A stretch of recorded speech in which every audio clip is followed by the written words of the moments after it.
1월은 부가세 신고의 달이죠. 2022년 7월에서 12월 매출에 대한 2기분 확정 신고를 2023년 1월 1일부터 27일까지 신고 납부해야 되는데요. 그래서 오늘은 일반 과세자로서 네이버 스마트 스토어를 운영하는 분들을 기준으로 부가세 신고를 하는 방법을 소개하고자 하고요. 그 준비 단계로서 매출 및 매입 정산 내역 자료를 미리 정리하는 방법을 소개하고자 합니다. 신고는 홈택스에서 진행하게 되는데 세금 계산서 등의 자료가 2023년 이번 부가세 신고 시에는 1월 12일에 국세청 전산으로 들어오기 때문에 구체적인 신고 방법은 그때 다시 자세히 소개할 수 있도록 하겠습니다. 부가세 신고를 하기 위해서는 자신의 매출 그리고 매입 그러니까 비용 처리한 부분에 대한 내역들을 미리 준비를 해야 되겠죠. 이렇게 네이버 스마트 스토어 센터 우리가 항상 방문하는 곳이잖아요. 이쪽으로 들어와 보시면 정산관리 메뉴가 있고요. 부가세 신고 내역이라는 메뉴가 있습니다. 이쪽을 클릭해 주시면 이번 1월에 신고하는 그러니까 일반 과세자죠. 일반 과세자 기준으로 오늘 말씀드리고 있는 거니까요. 그래서 그 기간은 7월부터 12월이에요. 그래서 2022년 7월부터 22년 12월까지를 선택해 주시고 검색해 주세요. 그러면 이렇게 내역이 나타나게 되거든요. 내역을 엑셀 파일로 다운로드 합니다. 그 후 파일을 열면 이런 식으로 내역이 나타나게 되는데요. 앞서 화면에서 나왔던 그런 내역들이죠. 여기에서 과세 매출 금액은 총 금액이에요. 이 합계 금액이거든요. 그래서 이 항목들에 대한 내용들을 좀 잘 이해를 하는 게 필요할 것 같은데 이 금액은 여기에 합계 금액입니다. 그래서 21만 4,700원 이렇게 나오죠. 이런 금액으로. 근데 우리가 알아야 될 것들은 결국에는 이 6개월 기간 2022년 7월부터 12월까지 기간에 대한 총 금액이거든요. 그래서 요거에 대한 자동합계 총 금액을 일단 알아야 될 것 같고요. 그래서 이런 식으로 194만 6천원이 나오게 되죠. 그래서 요거를 알아두면 되시고 그 다음에 결국에는 우리가 구분지어서 신고할 때 나중에 항목에서 보시면 아시겠지만 신용카드 그리고 현금 영수증 이런 것들을 다 구분해서 이제 입력하게 되어 있거든요. 특히 현금 영수증 같은 경우에는 네이버 스마트 스토어에서 정산된 내역 요 파일을 보시게 되면 소득공제 그리고 사업용 지출증빙 해갖고 항목이 나눠져 있어요. 근데 요거는 그냥 합계 처리를 하시면 됩니다. 그래서 자동합계 이렇게 선택을 해주시고요. 그러면 요 금액이 되겠죠. 요 전체 금액이. 그리고 이 기타 항목, 요것도 합계 처리를 해주시면 되는데요. 이렇게. 그리고 신용카드도 이렇게. 그러면 이런 식으로 전체 금액은 194만 6천원, 신용카드는 122만원, 현금 영수증은 67만원, 기타 금액은 5만 2천원 이렇게 나오거든요. 그래서 이 금액을 전체 합치게 되면 요 금액이 됩니다. 그래서 이렇게 정리를 일단 해주시면 되겠고요. 다만 이 기타 항목에 대한 내용 이게 뭔지 좀 알아야 될 필요성이 있어요. 그 내용들은 스마트 스토어에서 좀 얘기를 해주고 있거든요. 설명을. 기타 매출 기준이라고 해서 이렇게 나와요. 구매 확정을 했을 때 텍스트로 구매 후기를 남기게 되면 100원, 200원 이런 식으로 포인트를 지급하게끔 설정을 해놨잖아요. 그런 금액이거든요.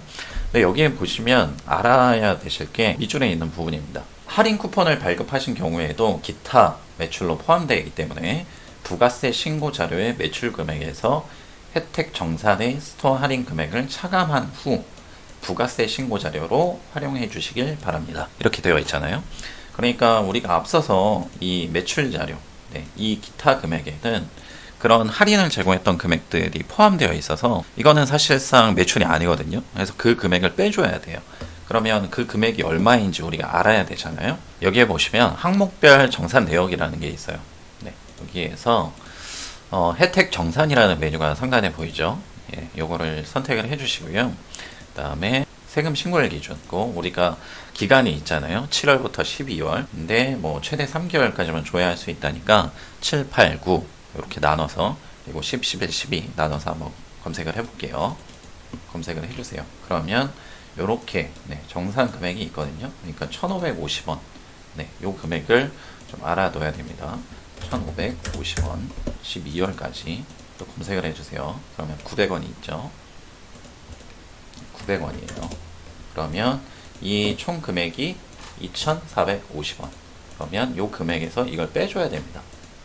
그래서 실질적으로 기타 매출로 들어가는 거는 52,142원에서 2,450원을 빼준 이 금액이 되는 거죠. 그래서 간단하게는 그냥 여기에다가 마이너스 2,450원이 기입되어 있는 이 셀을 그냥 빼주면 되겠고요. 그리고 여기에서는 제가 이쪽을 썸을 시켰거든요. 근데 이 합계를 처리하는 게 이제 맞는 거니까 이거를 좀 바꿔줬습니다. 네, 이렇게 바꿔줬고요. 그러면 전체 금액도 아까보다 이 2,450원만큼 줄어든 것을 확인할 수가 있습니다.